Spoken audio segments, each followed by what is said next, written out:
The transmission from Meridian Prime cut off mid-sentence. Admiral Elena Blackwood stood frozen on the bridge of the TCS Valiant, her eyes fixed on the blank screen where Governor Harrison's desperate face had been moments before. The colony's automated defense systems hadn't even detected the enemy ships until they were practically in orbit. Now, 3 million colonists faced an unknown alien force without warning or preparation. "Status report," Elena barked, her weathered face illuminated by the red emergency lights that bathed the bridge. Lieutenant Kai Patel's fingers flew across his console. No response from any of Meridian's communication arrays. Quantum entanglement network is dead. Defense satellites. He paused, swallowing hard. All offline. Elena's grip tightened on the command rail until her knuckles turned white. Meridian Prime wasn't just any colony. It was humanity's most advanced outpost, protected by state-of-the-art defensive systems and home to some of their best scientific minds. Whatever had hit them had done so with overwhelming force. "Show me the last sensor readings," she ordered, her voice steady despite the rage building in her chest. The holographic display flickered to life, revealing grainy images of the attack. The alien ships were like nothing she'd ever seen, obsidian arrows that seemed to drink in the light, moving with impossible grace through Meridian's defenses. Commander David Rodriguez, her XO for the past decade, stepped closer. "Those energy signatures, they're completely foreign to our database. This isn't any known species from the Galactic Council." "How long until we reach Meridian?" "Even at maximum burn, 18 hours, Rodriguez replied grimly. "The rest of the Fifth Fleet is already en route, but they're scattered across 3 sectors. We'll be the first to arrive." Elena nodded slowly, her mind racing through scenarios. The Valiant was a formidable warship, but going in alone against an unknown enemy force that had just taken down humanity's strongest colony would be suicide. Yet every minute they waited meant more lives lost. "Admiral," Lieutenant Patel called out, his voice tight. "Long-range sensors are picking up something. Massive, multiple objects leaving Meridian's orbit." The tactical display updated, showing dozens of the arrow-shaped vessels forming up into an attack formation. But it wasn't their military precision that made Elena's blood run cold. It was their heading. "They're moving toward Earth," Rodriguez whispered. Elena straightened her shoulders, decades of military training kicking in. "Send an emergency broadcast to all human territories. Authentication code Blackwood Alpha 7. Message begins. Unknown hostile force has attacked Meridian Prime. All colonies to initiate emergency protocols immediately. This is not a drill." She turned to her crew, seeing the same mix of fear and determination in their eyes that she felt in her heart. "Sound general quarters. Bring all weapons online and prepare for emergency FTL jump. We're going to shadow these bastards and gather every piece of intelligence we can before they reach the Sol system." As klaxons blared throughout the ship, Elena studied the tactical display. The alien fleet moved with a singular purpose that spoke of centuries of military evolution. Their attack on Meridian hadn't been random. It was calculated, precise, and devastatingly effective. "What are you?" she muttered, watching the enemy ships accelerate to FTL speeds. "And why choose now to reveal yourselves?" The next 48 hours would change the course of human history. Elena could feel it in her bones, the same way she'd felt it when humanity had first achieved faster-than-light travel, or when they'd established their first extrasolar colony. But this time, the change would be written in blood.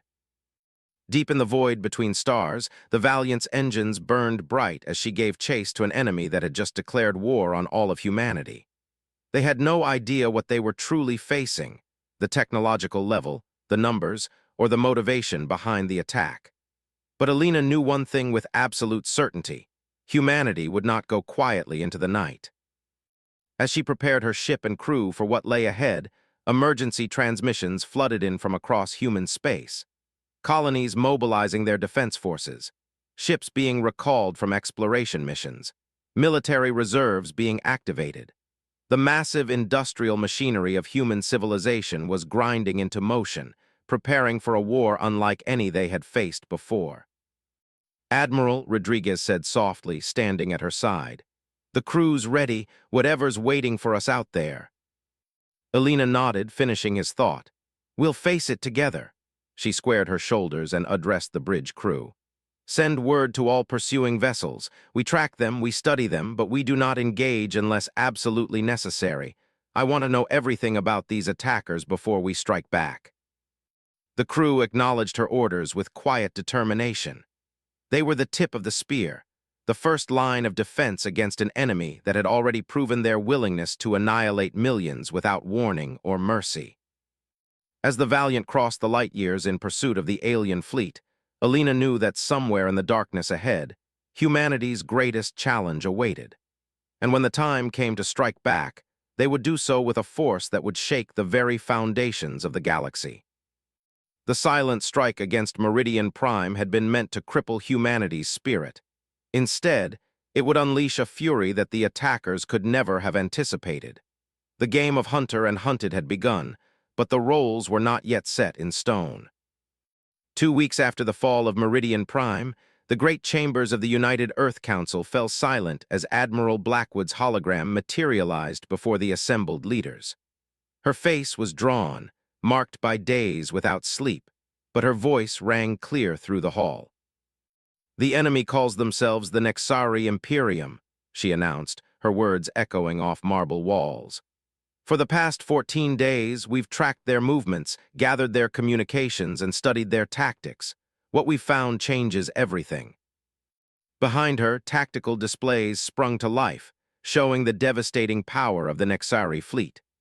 The council members watched in horror as recordings played of other worlds, not human colonies, but alien civilizations that had fallen to these aggressors over centuries.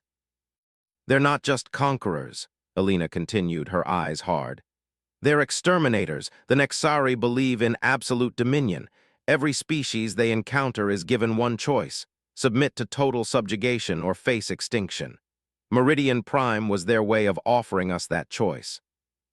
General Zhao Wei, Supreme Commander of Earth's Defense Forces, stepped forward. Then we give them our answer. The combined fleet is nearly ready. 700,000 ships, drawn from every nation, every colony, every private military corporation willing to join the cause. The numbers were staggering. Humanity had never built such a force before. Old rivalries and political divisions had melted away in the face of extinction. Chinese destroyers would fly alongside American carriers. European battleships would coordinate with African dreadnoughts.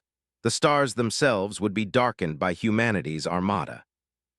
In a secure facility beneath the Himalayas, Dr. Rajesh Kapoor led the research team studying captured Nexari technology. Fragments recovered from scout ships, intercepts of their quantum communications, and analysis of their energy signatures had revealed both terrifying advances and exploitable weaknesses. Their ships are biological constructs, he explained to the assembled military leaders, pointing to microscopic images. Living metal that regenerates, adapts, evolves, but it's also susceptible to specific frequencies of electromagnetic radiation. We've already begun modifying our weapons accordingly. The industrial might of humanity had been unleashed like never before. Orbital shipyards worked around the clock, constructing vessels of war. Asteroid mines stripped whole planetoids bare to feed the ravenous forges. Research facilities worked feverishly to reverse engineer alien technology and develop countermeasures. Admiral Blackwood stood on the observation deck of the newly commissioned TCS Hyperion, watching as ships of the combined fleet assembled in high Earth orbit. The massive vessel would serve as her flagship in the coming war, a testament to human engineering and determination. At nearly 15 kilometers in length, it carried enough firepower to reduce a continent to ash. Commander Rodriguez approached, tablet in hand. Latest intelligence from our deep space probes, Admiral. The Nexari are consolidating their forces near the Arcturus sector. They're preparing for a major push toward our core systems. Alina studied the tactical overlay. The enemy's arrogance was their weakness. They'd expected humanity to crumble after the loss of Meridian Prime. Instead, they'd awakened a sleeping giant. How long until the fleet is ready? Final preparations will be complete in 36 hours. All command staff are aboard, and ammunition stores are at 98% capacity. She nodded, her mind already plotting strategies. The Nexari relied heavily on their technological superiority, but humanity had something they didn't understand: desperation. When backed into a corner, humans didn't surrender, they evolved, adapted, and overcame. In training simulations across the fleet, crews drilled relentlessly. New tactics were developed, taking advantage of human ingenuity and unpredictability. The Nexari fought with mechanical precision, but humans would fight with controlled chaos, using strategies that no logical species would consider. Dr. Kapoor's team had made another crucial discovery. The Nexari's biological ships shared a quantum-entangled neural network, allowing for instant communication and coordination across vast distances. But this strength could become their greatest weakness. "If we can infect one ship with our electromagnetic virus," he explained to Alina during a secure briefing, "it could spread through their entire fleet. Their own ships would turn against them." The Admiral smiled grimly. "How close do we need to get?" "Knife-fighting range," Kapoor replied. "Point-blank engagement with their command ships." It was a suicide mission, but Alina had already seen hundreds of volunteers step forward. Humanity would not go quietly into extinction. They would fight with every weapon, every strategy, every desperate gambit they could conceive. The day of departure arrived with little ceremony. 700,000 ships, crewed by 30 million of humanity's finest, prepared to make the jump to FTL. On the bridge of the Hyperion, Alina addressed the combined fleet. "Today, we answer the Nexari's challenge." Her voice carried across the quantum comm to every ship, every crew member. "They thought to break us at Meridian Prime. Instead, they showed us what we can achieve when we stand together. Today, we show them humanity's response to their ultimatum." The fleet jumped in perfect synchronization, a maneuver that would have been impossible just weeks ago. Unity forged in fire, tempered by the threat of extinction. As the ships entered hyperspace, Alina thought of the millions lost at Meridian Prime. Their sacrifice would not be in vain. The greatest armada in human history was on the move, carrying with it humanity's fury and determination. The Nexari had started this war with a silent strike against one colony. Humanity would end it by bringing the fight to their doorstep. In the darkness between stars, 700,000 engines burned bright, carrying with them humanity's answer to the Nexari ultimatum. Neither submission nor extinction would be accepted. There was only victory. The combined fleet emerged from hyperspace like a thunderstorm breaking across a clear sky. 700,000 ships dropped into real space simultaneously, their arrival sending ripples through the fabric of space-time that the Nexari sensors detected too late. Admiral Blackwood stood at the helm of the Hyperion, watching as the massive holographic display showed their forces spreading out in perfect formation. The Arcturus sector lay before them, home to 3 major Nexari staging bases. Intelligence suggested over 40% of their fleet was gathered here, preparing for their planned assault on Earth. "All ships report ready," Commander Rodriguez announced, his voice steady despite the tension thrumming through the bridge. "Enemy forces are responding, but their formation is scattered. They didn't expect us here." Alina allowed herself a small smile. The Nexari's arrogance had left them vulnerable. They'd assumed humanity would turtle up, fortifying their core worlds while leaving the initiative to their attackers. Instead, the combined fleet had jumped straight into the heart of enemy territory. "Launch Operation Thunderstorm," she ordered. "All ships execute Battle Plan Alpha." The human fleet moved with devastating precision. Decades of war games and simulations had prepared them for this moment. While the Nexari ships were individually more advanced, humanity had brought overwhelming numbers and a strategy that played to their strengths. The first wave consisted of smaller, faster ships, destroyers, and frigates modified with Dr. Kapoor's electromagnetic pulse weapons. They dove straight into the forming Nexari battle lines, their crews knowing that many wouldn't survive the initial engagement. But they weren't meant to survive. They were meant to create chaos. Lieutenant Hiroshi Tanaka piloted his destroyer, the Swift Strike, through a storm of enemy fire. His ship's hull screamed as exotic energy weapons tried to tear it apart, but the new ablative armor held. "Emp's armed," he reported through gritted teeth, "preparing for point-blank detonation." Across the battlefield, hundreds of human ships executed similar suicide runs. The Nexari commanders, their tactical algorithms failing to compute such seemingly irrational behavior, couldn't adapt fast enough. The electromagnetic pulses detonated in waves, cascading through the quantum-linked neural networks of the biological ships. The effect was immediate and devastating. Nexari vessels began turning on each other, their living metal hulls writhing in confusion as conflicting commands tore through their network. What had been their greatest strength, their unified consciousness, became a vulnerability that humanity exploited without mercy. "Second wave, engage," Alina commanded. The main bulk of the combined fleet surged forward, led by the massive dreadnoughts of the heavy strike force. The Hyperion's primary weapon, a gravitational lance that could tear a planet apart, powered up with a deep thrumming that resonated through the entire ship. The battle devolved into what humans did best: controlled chaos. While the Nexari relied on precise formations and coordinated attacks, human ships fought with desperate creativity. Carriers launched swarms of fighters that executed maneuvers no alien AI could predict. Battleships performed slingshot attacks around stellar bodies, using gravity itself as a weapon.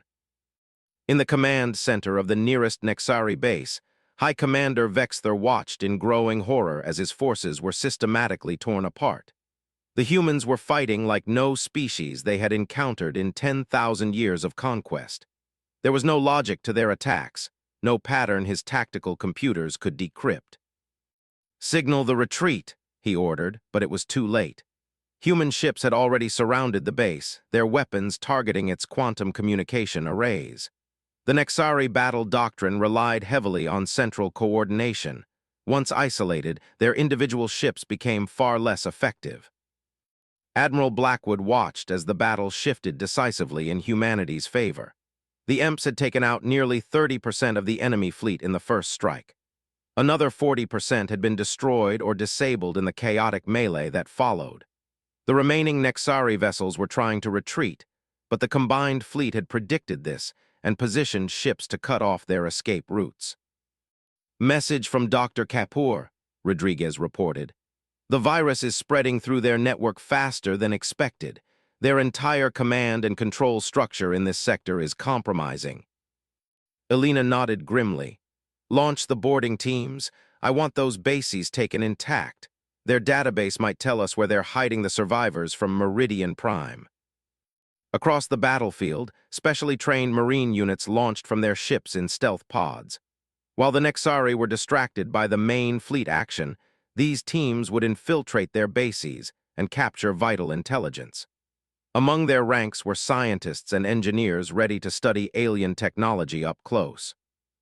The battle for the Arcturus sector lasted just under 6 hours, the shortest major engagement in recorded galactic history. When it was over, humanity had destroyed or captured over 300,000 Nexari ships while losing less than 50,000 of their own. More importantly, they had proven that the alien invaders could be beaten. As damage reports and casualty lists came in, Alina felt the weight of command heavy on her shoulders. They had won a tremendous victory, but the cost in human lives had been steep. Yet every crew member had known the risks, had volunteered to be part of this first decisive strike. "Send word to Earth," she ordered. "Operation Thunderstorm successful, Arcturus sector secured." She paused, then added, "Tell them to begin Phase 2 of the war plan. It's time to take the fight deeper into Nexari space." The combined fleet regrouped around the captured bases, repairing damage and preparing for their next assault. They had bloodied the Nexari's nose and shattered their aura of invincibility. But Alina knew the enemy would adapt, would learn from this defeat. The next battle would be even harder. As she studied the star charts showing the path to the heart of Nexari territory, Alina remembered the faces of those lost at Meridian Prime. "We're coming," she whispered. "Hold on just a little longer." The war had truly begun, and humanity had drawn first blood. The Nexari would soon learn that their greatest mistake hadn't been attacking Earth's colonies, it had been underestimating humanity's capacity for warfare. Research facility discovered in the captured Nexari databases. Intelligence suggested it held the key to understanding why the aliens had targeted humanity with such focused aggression. The Shadow Whisper slipped through enemy territory like a ghost, its advanced stealth systems making it virtually invisible to Nexari sensors. The ship's hybrid design incorporated both human ingenuity and reverse-engineered alien technology, creating something unique in the galaxy, a vessel that could fool even the biological sensors of the living Nexari ships. Dr. Isabella Santos, the team's xenobiologist, studied the facility's scans with growing concern. These energy signatures, they're similar to what we found in the ruins of Meridian Prime. Whatever they're researching here, it's connected to why they attacked us. The facility orbited a dying star, drawing power from its violent death throes. As they approached, they detected something extraordinary: human biosignatures. Survivors from Meridian Prime and other attacked colonies held in some kind of stasis. "We've got a new problem," Lieutenant Ravi Kumar reported from his tactical station. "The facility's defense grid is operating on a frequency we've never seen before. Our EMPs won't work here." Jun studied the holographic display, his cybernetic eye processing the data streams. He had lost his original eye during the evacuation of New Singapore, replaced it with experimental tech that let him see energy patterns normal humans couldn't detect. "They're expecting us. Not us specifically, but they knew someone would come." The team's mission had just become significantly more complicated. They needed to infiltrate the facility, rescue any survivors they could find, and extract whatever intelligence was hidden in its databases, all while avoiding detection by defenses specifically designed to counter human tactics. Dr. Santos made a breakthrough while analyzing the facility's communication patterns. "Captain, look at this. The transmissions. They're not just data. They're carrying genetic information. The Nexari aren't just studying humans, they're studying our DNA." The revelation sent a chill through the bridge. The Nexari's interest in humanity went beyond simple conquest. They were searching for something in human genetics, something they considered valuable enough to launch a war over. Jun made his decision. "We go in quiet. Maintenance airlocks on the facility's dark side. Dr. Santos, you'll lead the science team to their research core. Lieutenant Kumar, your security detail will locate and extract any survivors. I'll handle the command center." The insertion was textbook perfect. Years of special operations training combined with cutting-edge stealth tech got them inside undetected. What they found changed everything they thought they knew about their enemy. The facility's inner chambers revealed the terrible truth. The Nexari weren't simply conquerors, they were parasites of a sort. Their biological ships weren't just technology, they were an extension of the Nexari themselves, and they were dying. "Their genetic structure is breaking down," Dr. Santos whispered as she studied the research data. "They've been searching the galaxy for species with compatible DNA that could help them stabilize their degrading genome. Human DNA is the closest match they've ever found." In the holding cells, Kumar's team found over 3,000 human survivors in suspended animation. The Nexari had been experimenting on them, testing compatibility, looking for a way to save their species from extinction. The victims showed signs of horrible genetic manipulation. Jun fought back rage as he downloaded the facility's command logs. The Nexari had been watching humanity for centuries, monitoring our genetic development. The attack on Meridian Prime hadn't been random. The colony had been specifically chosen because it contained a broad genetic sampling of humanity's best and brightest. "Captain," Kumar's voice crackled over the comm. "We've got movement. Multiple Nexari ships just dropped out of FTL. They know we're here." The mission clock suddenly accelerated. Jun ordered an immediate evacuation, but made sure the science team had time to grab everything they could from the research databases. This intelligence could change the course of the war. As they fought their way back to the Shadow Whisper, Jun caught his first glimpse of an actual Nexari warrior. The creature was both beautiful and terrifying, a being of living metal and organic crystal, its form constantly shifting and adapting. But he could see the signs of degradation, the incomplete cellular structures struggling to maintain cohesion. The escape from the facility was chaos. The Shadow Whisper's stealth systems were useless now that the enemy knew they were there. Instead, they relied on pure speed and maneuverability, using the dying star's radiation to cover their retreat. "Send everything we've found to Admiral Blackwood," Jun ordered as they prepared to jump to FTL. "Priority Alpha transmission. The fleet needs to know what we're really fighting." Dr. Santos was already analyzing the stolen data. "Captain, there's something else here. The Nexari. They're not just looking for compatible DNA. They're looking for something specific in our genetic code. Something they think could not only save them, but transform them into something new." The Shadow Whisper escaped with its precious cargo of survivors and intelligence, but Jun knew the war had just become more complicated. The Nexari weren't fighting for conquest or resources, they were fighting for survival. It didn't make them less dangerous. If anything, it made them more so. A species fighting for its very existence would stop at nothing to ensure its survival. As they raced back to the fleet, Jun wondered how this information would change their strategy. The Nexari weren't invincible conquerors. They were desperate, dying beings clutching at what they saw as their last hope for survival. But they had chosen to take that hope by force, through genocide and experimentation. Whatever sympathy their plight might deserve was overshadowed by their methods. The truth about the Nexari would soon reach the combined fleet. The question was, what would humanity do with this knowledge? The combined fleet arrived at Nexaris Prime, homeworld of the Nexari, with vengeance in their hearts and mercy in their minds. Admiral Blackwood stood on the bridge of the Hyperion, watching as nearly 500,000 warships emerged from hyperspace around the crystalline planet. The intelligence from Captain Nakamura's mission had changed everything, but it hadn't changed enough.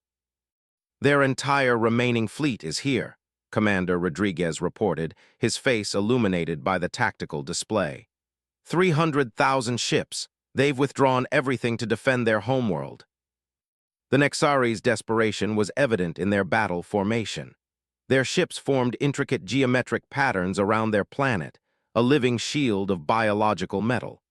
Scans showed massive energy signatures from the surface weapon systems that could shatter continents. "Incoming transmission," Lieutenant Patel announced. "It's from their high command." The holographic display flickered to life, revealing a being of shifting crystal and living metal. Supreme Commander Vexthal, leader of the Nexari military, spoke in a voice that resonated through quantum frequencies. "You have come to exterminate us," the alien stated.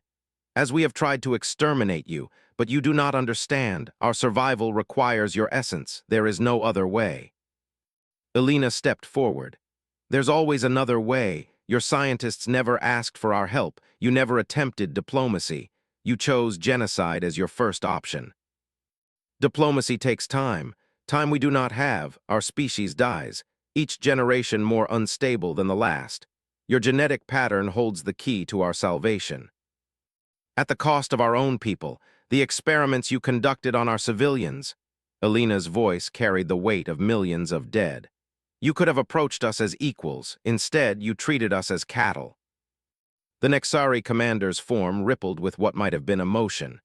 "We have dominated this galaxy for 100,000 years. We do not ask, we take." "Then you've chosen your fate." Elena cut the transmission and turned to her crew.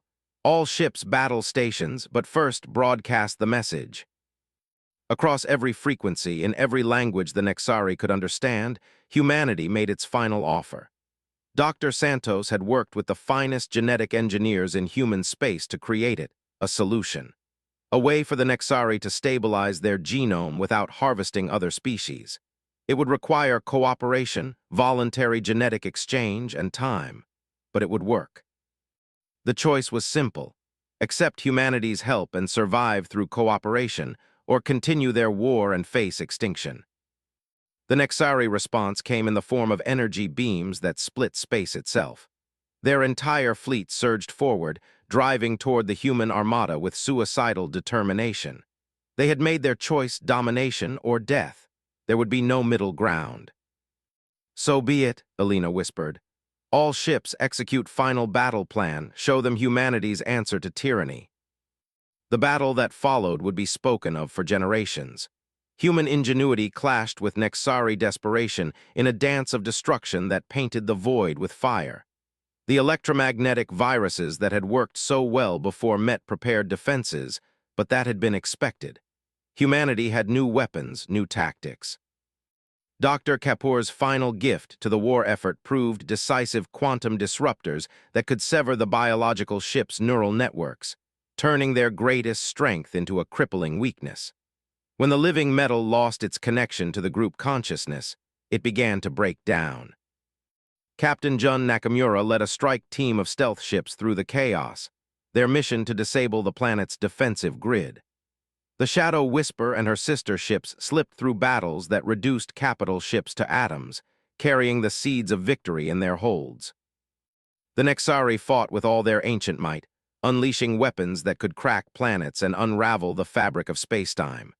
But humanity had numbers, determination, and most importantly, nothing left to lose. For every human ship destroyed, two more took its place, pressing the attack with relentless fury. Hour by hour, the battle turned. The Nexari fleet, for all its power, began to crumble under the combined assault. Their formations broke, their coordination faltered, and one by one, their mighty ships went dark. Alina watched as the final phase began. The Hyperion's main gun, powered by the combined energy of a dozen antimatter reactors, fired a single shot that split the Nexari's orbital defenses. Through that gap poured humanity's ground forces, not to destroy, but to capture. "Send the message again," she ordered as Marines secured the Nexari capital. "The offer still stands. Survival through cooperation or extinction through pride. Choose." In the end, it was not the Supreme Commander who made the choice. As human forces approached the centers of power, the Nexari civilians, the scientists, the workers, the common people who had watched their species slowly dying, rose up. They had seen the truth in humanity's offer, the genuine chance for survival without dominance. The war ended not with a surrender, but with a revolution. The old guard of the Nexari leadership fell, replaced by those who understood that adaptation meant more than just biological evolution. It meant learning to coexist, to cooperate, to change not just their bodies but their minds. 1 year later, Alina stood in the rebuilt chambers of Meridian Prime. The colony had been restored, its population returned from stasis, and joined by something unprecedented: Nexari immigrants. Scientists, engineers, and civilians working alongside humans to forge a new future. The great ships of the combined fleet still patrolled the stars, ensuring the peace held. But their weapons remained silent. Humanity had faced extinction and emerged not just victorious, but transformed. They had proven themselves capable of both unstoppable force and impossible mercy. As she watched human and Nexari children playing in the colony's parks, their forms so different yet their laughter the same, Alina remembered the millions who had died to reach this point. Their sacrifice had purchased something greater than revenge. It had bought a future where even ancient enemies could become allies. The stars seemed brighter somehow, full of possibilities rather than threats. Humanity had passed its greatest test, proving that even in the darkest hour, they could hold onto their humanity. They had answered genocide with an offer of peace, matched extinction with opportunity, and emerged stronger for it. The galaxy would remember this as the moment when everything changed, not because of the war's destruction, but because of the peace that followed. A peace built on understanding, cooperation, and the unshakable knowledge that humanity's greatest strength wasn't its ability to wage war, but its capacity to forge peace from the ashes of conflict.